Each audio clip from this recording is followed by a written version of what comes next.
One thing I've learned about gardening is that the longer that I do it, the less I care about any of the rules.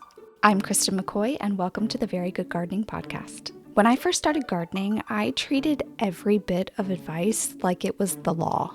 I thought that if I planted seeds too close together, or I started seeds too late, or I didn't build the absolute perfect raised bed setup, then I was doomed to fail. But after years of growing food, making mistakes, losing plants, trying new methods, and honestly just getting more and more comfortable in the garden, I've realized that a lot of gardening advice is way more flexible than people make it seem. So in today's podcast, I'm going to talk about some of the rules that I personally no longer follow, and why breaking some rules is actually what makes me a better gardener, or at least I think so. And before we jump in, if you want to support this podcast, you can head on over to my Fourth Wall shop where you can find some really awesome gardening merch. Every order helps support the podcast, and honestly, it's fun to just wear gardening stuff in your garden. All right, so let's talk about some gardening rules that I stopped following.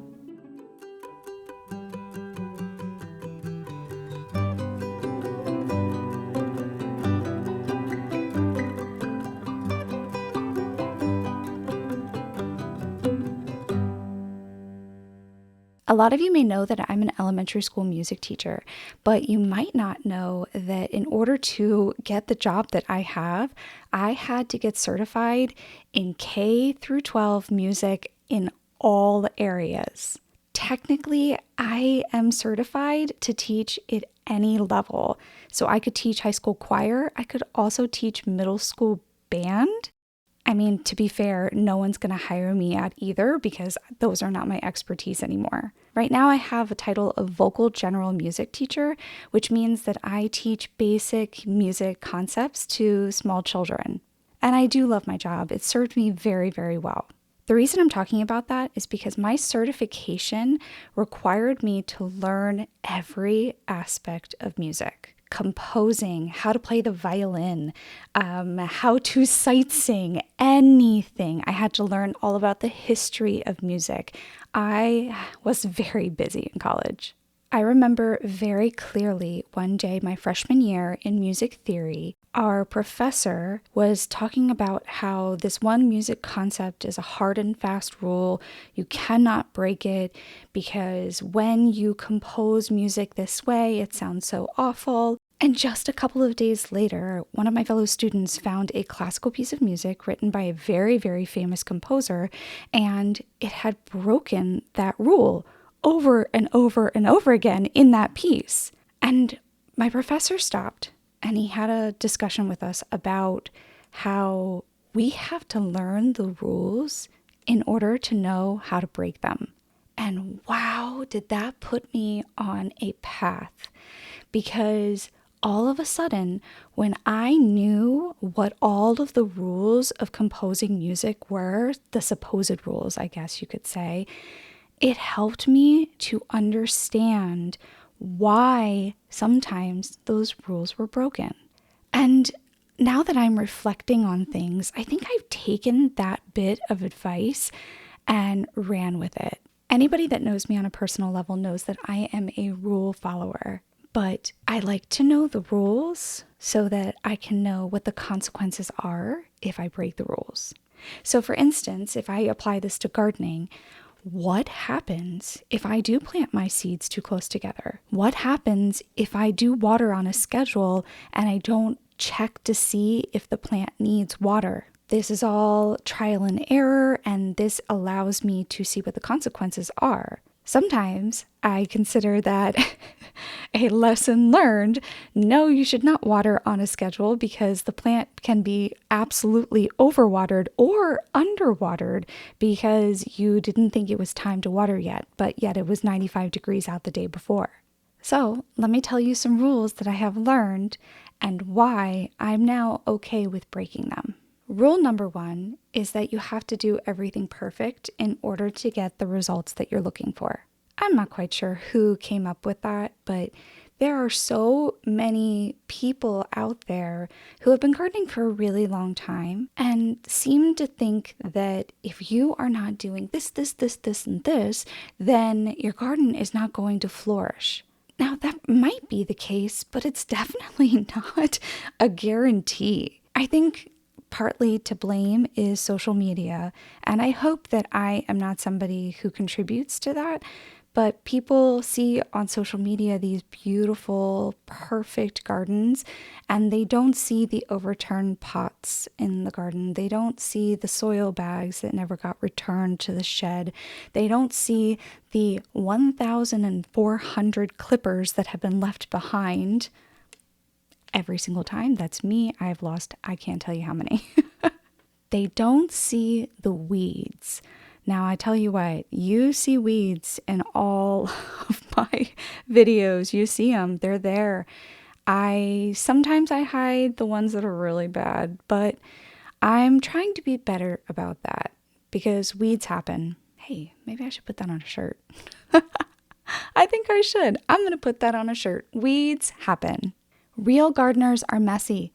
We don't get it perfect. Our gardens are not perfect, especially people that are working moms, working dads, or just working in general. I do not have the time for a perfect garden, but my garden produces as much as you've seen. The next garden rule is one that's gotten me in trouble quite a bit. And that rule is that you have to start seeds as early as possible. I think a lot of people make the mistake of looking at their average last frost and counting exactly 8 weeks before, and that's when they plant their pepper seeds indoors. Well, our average last frost for my area is April 15th. I have never, not once, planted on April 15th. So if I were to count back 8 to 10 weeks before April 15th, that would put me at the beginning of February. Now, my super hot peppers, yeah, I can definitely get away with planting on maybe February 2nd or 3rd because they take so much longer than sweet peppers. However, if I were to plant all of my peppers, including my bells and my snack peppers, in the beginning of February, I would be in so much trouble by this point. Now, it is the middle of May, and I'm just now putting my plants in the ground because we had several frosts. We had one major freeze at the end of April, and tonight, specifically, it's supposed to get down to 41. So, if I had started super early and I'd put them in the ground when they were supposed to supposedly go in on April 15th, they would have died. Now, let's say again that I supposedly planted on February 3rd, and I was smart. I looked at the weather and it wasn't time. Those plants would be ginormous. I wouldn't have any space, and they would be root bound. They wouldn't be getting the nutrients that they need. Those plants would be struggling. So I do not always go by what the seed packet says. And I see so many gardeners that are just starting out, and I feel so bad for them because they started their seeds in like early to mid-January, and all of a sudden it's like a jungle of tomato plants and pepper plants on their kitchen counter. And they're like, when can I put these in the ground? When can I put these in the ground? I'm like, I get it. I get it. You are so eager to get them in, but it's not time yet. So early is not always better in this instance. It is more efficient to be aware of what your climate and your zone actually mean. My average last frost, I don't know where April 15th is. It has literally never been April 15th, ever. In all the years that I have been gardening in Maryland, we could potentially get a frost tonight, and it is mid-May. The next rule that I like to break all the time is plant spacing. Now, sometimes I am very, very strict about it. My tomato plants, they never go closer than 18 inches apart. But my peppers actually don't mind being close to each other, so sometimes I plant them a little bit closer than it says to on the packet. Peas are supposed to be like 3 inches apart from each other with each plant, and I put like 8 or 10 peas around one pole. And they do great every year. Some of the spacing I have learned that when I ignore, it doesn't work out very well for me. 2 things that come to mind are cucumbers and carrots. So this is what I mean by you have to know the rule in order to know when to break it. I break the rule with peas because peas don't actually mind sharing the soil and they don't mind climbing all over each other. But cucumbers are super heavy feeders and they will not grow if they don't have the nutrients or they're competing for those nutrients. Cucumbers, I will only ever plant like 3 seeds around each pole, and then each pole is about 12 inches apart. And I heavily fertilize them throughout the season. Then there's carrots. I used to think, I don't care if I have big carrots, and sometimes that's the truth, but I think I'm getting my feelings hurt a little bit with the comments about my carrots. Why are your carrots always so small? Your carrots are so small. They're so tiny. Are those baby carrots? I don't think that you did that right. And they're correct. I'm not doing it right. I should thin those carrots out so that they are about 1.5 inches to 2 inches apart from each other. But that is such a tedious task. I hate it. I hate doing it. But I did do it this year, so hopefully that will pay off and I'll have bigger carrots. But if you don't mind little tiny baby carrots, then you don't need to worry about that rule. But I would like some bigger carrots this year, so I spread them apart and I am following that rule as much as I can. Another rule that I have never followed is that you need all fancy equipment in order to be successful. When we first started building the main garden as the raised beds, we used boards from an old dock. Now, I made sure that the boards were safe to actually put a food garden into it. And once we figured that out, it was free wood. That was like 7 years ago, so those boards definitely need to be replaced. The entire main garden can use a revamp, but that's time and money, and I'm not quite sure that we have either one of those at the moment. But the second one, the money, is really the reason why we decided not to do something fancy. And my first year of gardening, it wasn't great, but I learned a lot and I still got a whole bunch of food. And 7 years is a long time to be getting as much use out of it as we've gotten. So I call that a win. I didn't buy 12-foot cedar planks. I didn't buy any beautiful trellises, even though I really wish that I had. I had poles and little arms that hooked into each other, and I had those old planks that were from my parents' dock. And it all worked out. It all worked out really well, actually. And I originally had wanted gravel to go in between the beds because I thought that that would look the nicest and it would help with the weeds the most. But that was not in the budget either. So we ended up calling a chip drop company that is from our local utility company, and they just come and they dump a whole bunch of wood chips for free onto your driveway. The labor was intense.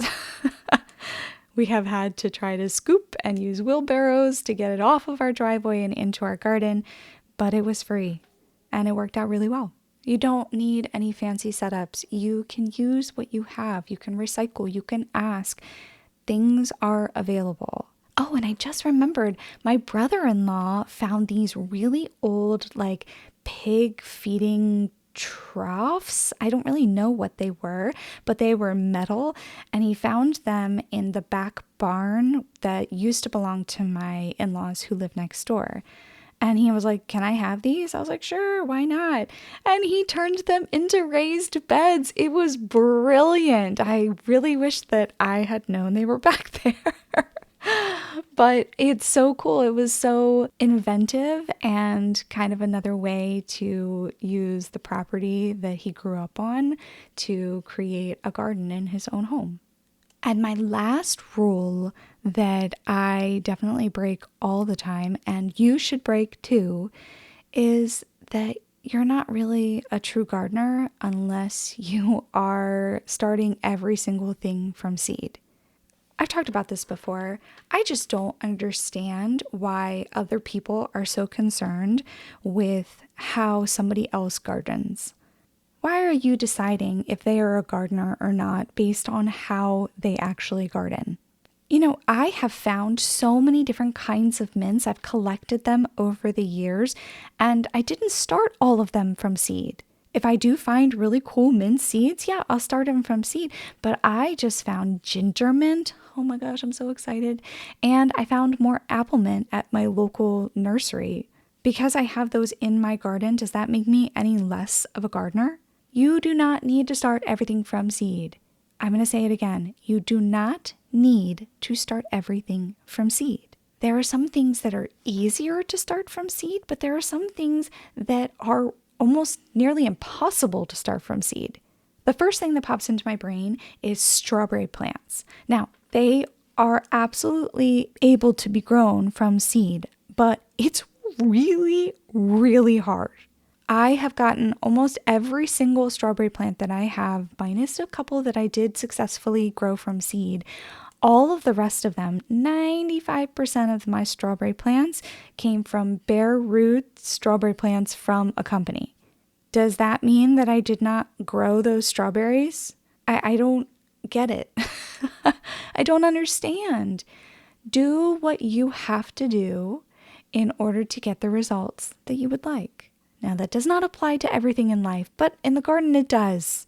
Another reason why this gets me just so fired up is because sometimes I forget to start my brassica seeds in the middle of the summer. I'm not thinking about the fall. I'm not thinking about putting those brassicas into the ground by mid-August. So mid-July, I have to start those seeds, and sometimes I forget. So I have to go to my local nursery in order to get those brassicas in the ground in time to get a harvest before the first freeze. Does that make me less of a gardener? Sometimes I lose tomato plants to certain things. Oh my gosh, I lost so many peppers one year due to sun scald and then just bad luck. I went and I replaced them. I don't feel bad about it. And you shouldn't either.